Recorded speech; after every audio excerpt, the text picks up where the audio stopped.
So hi everybody, we are here.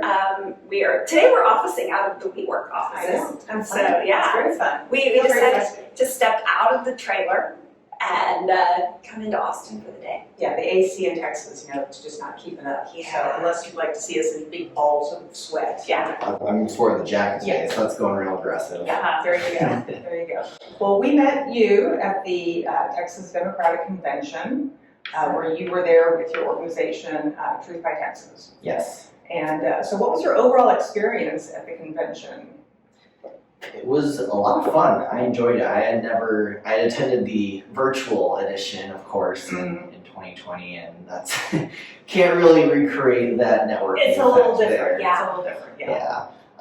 One thing I was excited about what we did is we had a banner that just said "Winning Texas Messaging," pretty straightforward, and that really seemed to draw people in to our booth and into conversation. So it seemed like the delegates, the attendees, were really hungry for messaging and for conversations about messaging. And the other neat thing, we of course had some of our different billboards that y'all saw, little stands, and so we got a lot of selfies and pictures around those, which was a lot of fun too, kind of bringing the digital into real life from a lot of our social content. Yeah. Yeah, it was an awesome experience. I went into the convention feeling a little bit dismayed, looking at the midterms, and I left with a definite, more positive feeling about where things were possibly going. So tell us how you came to work with Truth by Texas. Yes, so I got involved, like many people in the post-Trump era. Oh dear Lord! Yeah. What are we gonna do? Yes. I had kept an eye on politics, but not been involved. So you sort of get into this feeling that democracy is a bit on autopilot, and you kind of just we're all good. tune in here and there. So I wanted to become more involved. I showed up to a Swing Left meeting in 2019. Got really interested in that group, sort of by a few people having life changes. I just became accidentally the director of Swing Left Austin, a volunteer organizer, along with partner Megan Ross, who helped me out with that. And so we put together a bunch of events in Austin here. We, of course, initially had all these great plans for doing all these in-person events and festivals and music, all the great music and shows that are available here. We switched to a really neat series, I think, called Politicians and Musicians. So Swing Left had shown a lot of success with letter writing, and so we wanted to embrace that, at the same time acknowledging, especially me as a millennial, the idea of writing a letter sounds like the most boring thing possible. Where do I even have a pencil? Exactly. Can I email them? Yeah. No. So we tried to bring as much fun to it as we could, and so we came up with this series. It was really neat. Swing Left had identified 17 swing races they wanted to focus on, mostly in the Texas House, a few in the Texas Senate. And so what we'd do is we would interview our candidates for 10-15 minutes, and this is from all around the state, which is in some ways one of the upsides of that kind of virtual pandemic world, is we could host events with Brandy Chambers, who's actually on my Truth by Texas board now in the DFW area, Roland Gutierrez in South Texas, just as easily in the same spot.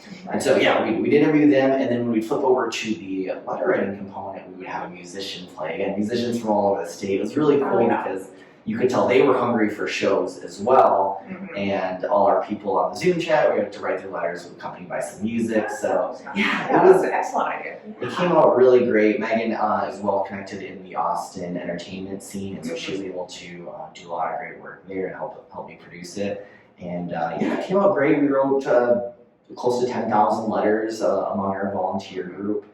And so then from there, I've mentioned before that I've owned a creative agency and been self-employed for 9 years. So we create keynote presentations, sales presentations, corporate templates for tech companies around the country. And so honestly, Truth by Texas is a little bit of a merger of my two passions there, visual communication and messaging tied to progressive politics. Yeah, I was looking at some of your information, and what struck me was storytelling. It's basically broken down into a variance of storytelling. Exactly. So post 2020 election, so of those 17 races that we targeted with Swing Left, pretty much everyone lost. So we were all pretty frustrated with that.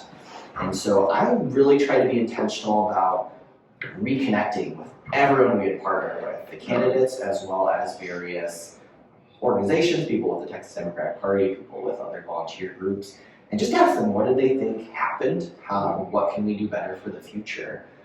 And one, it seemed like not a lot of people asked them because people were pretty hungry to talk to me. I had 50 plus conversations.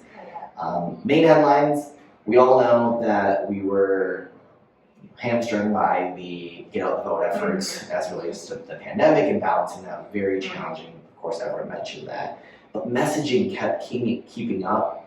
Brandy and I especially connected on that. She had a lot of grievances with how she came within 200 votes of 69,000 of winning her election. So really, really frustrating. Second time she had run. And so her and I started talking about messaging and how that needed to be improved. What was interesting was that of everyone I talked to, almost everyone was staying involved in some capacity.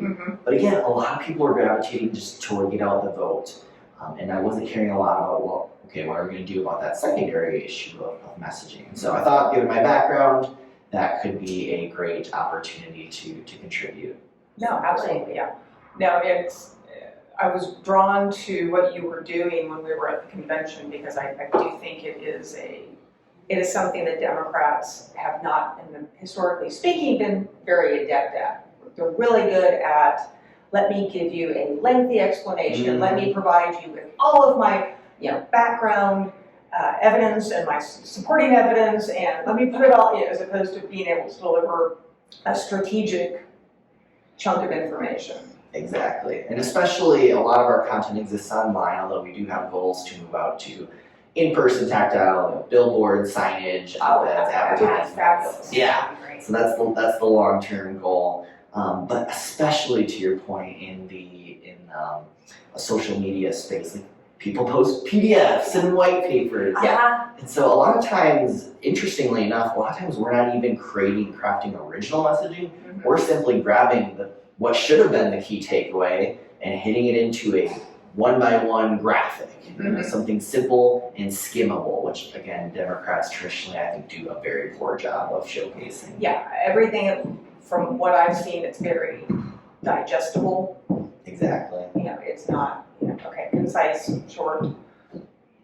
Punchy.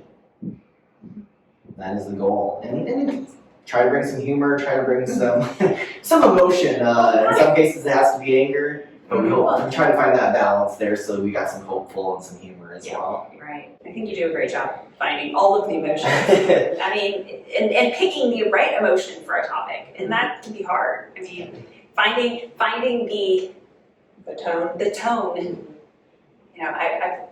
I've worked in social media content creation for a long time in the tech world, and even there you have to find some humor or levity. Yeah, there's got to be something in there. So. Did you get to go to any of the caucuses or anything?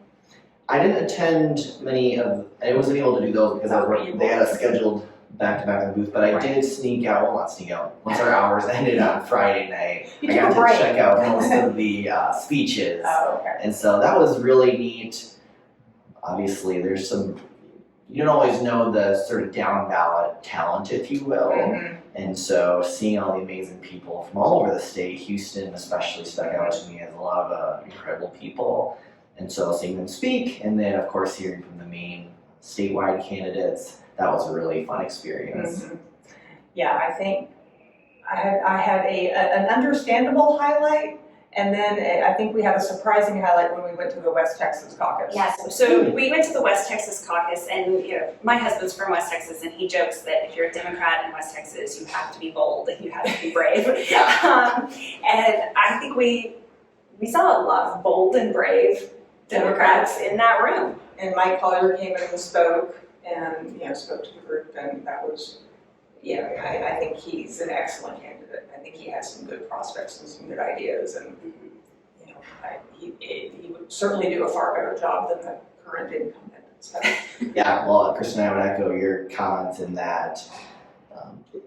I live in Austin, and most of my travels around the state still are kind of around the triangle. Trying to get out more into the hill country and around the state as well, but I absolutely agree. It's not very bold to have on a Biden-Harris t-shirt or a Beto t-shirt around the Austin area, around San Antonio. But meeting delegates who are out there hustling with 20/80 kind of margin scenarios, I flat out told many people like how much I admired them and how brave that was of them. Well, it was fascinating, and it's not as though I was unaware of the issues that were before them, but hearing them really directly outlined was like, oh. Well, And things that, you know, in the metro area we tend to take for granted. That in West Texas, for example, high-speed internet, I don't think twice about it.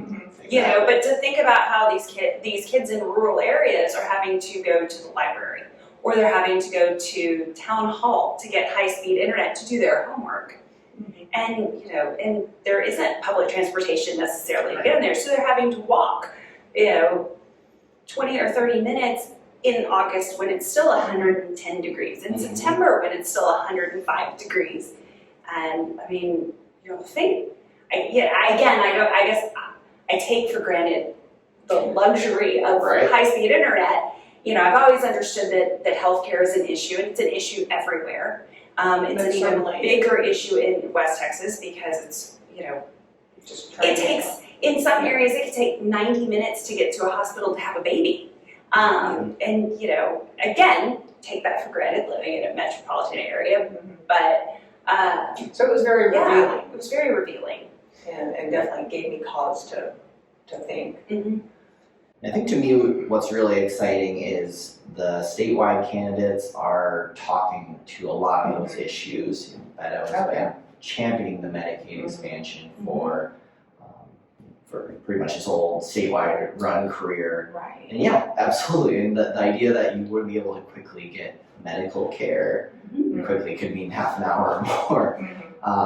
That's just a crazy challenge. In addition to just it being an employment element, and then we didn't mention yet, but just water. Water challenges now statewide, especially out in West Texas, and contamination issues there. Well, I think one of the things that was mentioned in that caucus meeting was that, you know, oil, everybody was worried about Texas oil, and they're like, we can live without oil. We've done it before. We can't live without water. You've got to have that. It has to be a priority for candidates in this area. It has to be a priority for voters in this area. And, you know. It was fascinating to me because we had a conversation with a sort of a non-voter after the convention and raised to her the West Texas caucus situation, and then you brought up the nuclear waste dump site. And she was like, well, what do you mean? What is that? And had absolutely no notion of who that was, you know, proposed by and supported by. And so there's just so many issues that we just don't know that our fellow Texans are experiencing. And just because we don't know about them doesn't mean they don't exist. So Well, it's so hard. It's a state of nearly 30 million people. It's enormous. So that was what was so exciting about that convention, is networking and having those conversations with people throughout this very robust state.